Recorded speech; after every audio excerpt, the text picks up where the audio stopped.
নতুন রাজনৈতিক বন্দোবস্ত মানে একটা গণতান্ত্রিক রাজনৈতিক বন্দোবস্ত, এইটা বাংলাদেশে স্পষ্ট করে উচ্চারণ করা দরকার।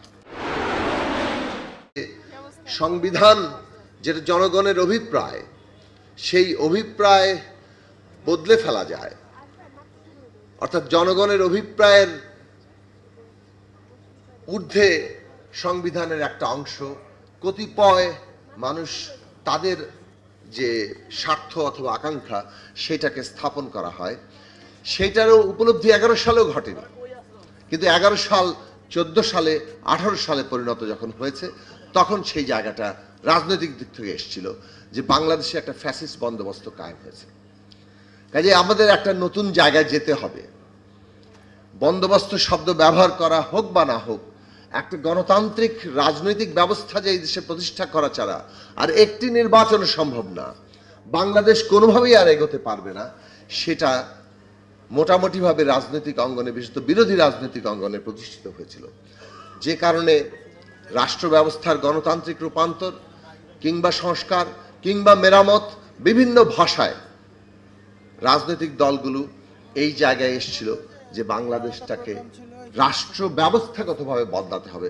কেবল সরকার পরিবর্তন বাংলাদেশকে আর কোনো সমাধান এনে দেবে না। এখন একটা রাজনৈতিক বন্দোবস্ত প্রতিষ্ঠা করতে হবে। এইটা আমাদের ছাত্র শ্রমিক জনতা যে অভ্যুত্থান তৈরি করেছে তার ভাষা হিসেবে সামনে এসছে। এমনকি অন্তর্বর্তী সরকারও গ্রহণ করেছেন যে বাংলাদেশে একটা নতুন রাজনৈতিক বন্দোবস্ত তৈরি করতে হবে। কি সেই বন্দোবস্ত, সেটা অত্যন্ত পরিষ্কারভাবে আমাদের সামনে আসা দরকার। আমরা জাতীয়ভাবে এবং নিশ্চয়ই আন্তর্জাতিক পরিপ্রেক্ষিতেই একটা সন্ধিক্ষণে দাঁড়িয়ে আছি। নতুন রাজনৈতিক বন্দোবস্ত মানে একটা গণতান্ত্রিক রাজনৈতিক বন্দোবস্ত, এইটা বাংলাদেশে স্পষ্ট করে উচ্চারণ করা দরকার। আমাদের হাজারো শহীদ, আমাদের হাজারো আহত, তাদের সমস্ত সংগ্রামের ভাষা দিয়ে এসছে বাংলাদেশ গণতন্ত্রের পথে হাঁটবে। আর কোন রকম কোন মতাদর্শ দিয়েই একটা স্বৈরতান্ত্রিক কিংবা ফ্যাসিবাদী ব্যবস্থায় বাংলাদেশ আর যাবে না।